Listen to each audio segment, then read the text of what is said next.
小朋友終於考完試啦，我哋去咗2日1夜快閃輕鬆下。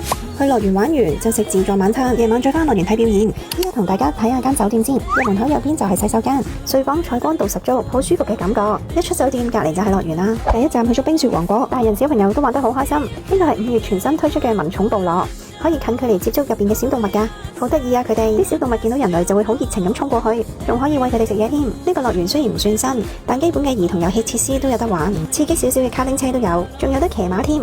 今次撞啱落雨，有啲遊戲設施冇開，玩完就返酒店食自助晚餐啦。印度美食節有拋薄餅表演，自己整脆球、印度羊肉串等等，五指毛圖燉湯都唔錯。估唔到仲有得打邊爐添，各款甜品、生果都擺得好精緻。食完晚餐再返入樂園，欣賞各項嘅夜間表演，表演每晚都有㗎，絕對係由朝玩到晚。第2日瞓醒起身，食埋個自助早餐，就返香港啦。酒店位置好，交通都好方便。香港仲有直通巴士到達酒店添。呢度係家輝會麗晴華庭酒店，酒店大堂環境舒適，仲有咖啡店添。酒店配套有室外、室內泳池、健身室。下層就係兒童遊樂場，靜啲嘅小朋友可以睇圖書或者工作坊，仲有得做 SPA。